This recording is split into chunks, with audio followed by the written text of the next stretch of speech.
Hi friends, ఎప్పటిలాగానే ఈ సంవత్సరం కూడా శ్రావణంలో 2వ శనివారం మా లక్ష్మీనరసింహస్వామి ఉత్సవాలు జరుగుతాయి. సో ఇందుకోసమే ఇక్కడ గంగకు వచ్చినాం. గంగ అంటే ఇదే మన గోదావరి నది కోట్లింగాల్లో. సో మా దేవుణ్ణి తీసుకొచ్చి ఇక్కడ అభిషేకం చేసి తీసుకెళ్ళి సెలబ్రేట్ చేసుకోవాల్సి ఉంటుంది అన్నమాట. ఇక వెనకాల మా వాళ్ళు ఉన్నారు. సో ఈ వీడియో ఫస్ట్ నుంచి లాస్ట్ వరకు చూడురి, చాలా మంచిగా ఉంటుంది. ఆ ఫ్రెండ్స్ ఇప్పుడే రీచ్ అయినాం ఇక్కడ గోదావరి నదికి. దేవుణ్ణి ఇక్కడ పెట్టేసి ఫస్ట్ మేము అందరం స్నానం చేయాలి. గోదావరిలో స్నానం చేసిన తర్వాత అప్పుడు దేవుణ్ణి శుభ్రంగా కడగాల్సి ఉంటుంది అన్నమాట.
ఇక్కడ దేవుని అడగడం అయిపోయిన తర్వాత ఇక మా వాళ్ళు కొంచెం చిల్లారు గోదావరి నదిలో.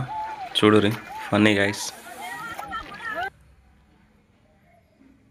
వావ్ ఫ్రెండ్స్, చూడండి ఇక్కడ మా విగ్రహం, దేవుడు ఆభరణాలన్నీ తలతల మెరిసిపోతున్నాయి కదా కడిగిన తర్వాత. ఇంకా ఇంటికి తీసుకెళ్ళి ఊరేగింపు స్టార్ట్ చేసి దేవునికి పూజలు స్టార్ట్ చేయాలి. కమాన్, లెట్స్ గో.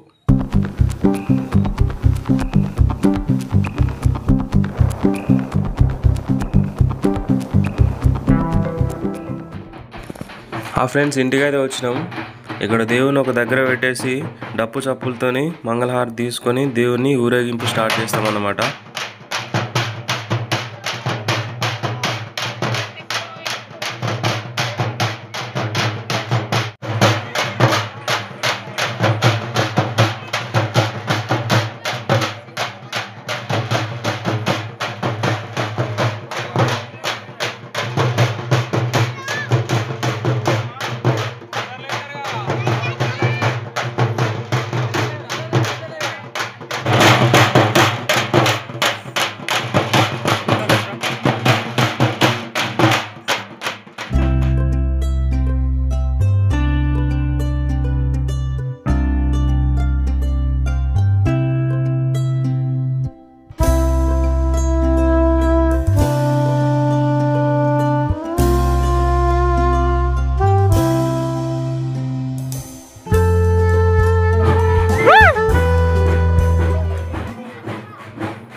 మా ఫ్రెండ్స్ దేవుని గుళ్ళో ప్రతిష్ఠించినాం అండ్ మొక్కులను అప్పచెప్పినాం అండ్ సంతోషంగా ఈ కార్యక్రమం దీంతో ముగుస్తుంది. ప్రతి సంవత్సరం శ్రావణంలో రెండో శనివారం ఈ ఉత్సవం జరుగుతుంది. కాలాలు మారుతున్నా మనుషులు మారుతున్నా 300 సంవత్సరాల నుంచి ఈ ఉత్సవాన్ని మేము క్రమం తప్పకుండా చేసుకుంటున్నాము అండ్ మా తాతలు మాపై ఉంచిన బాధ్యతని మేము నిర్వర్తిస్తున్నాము.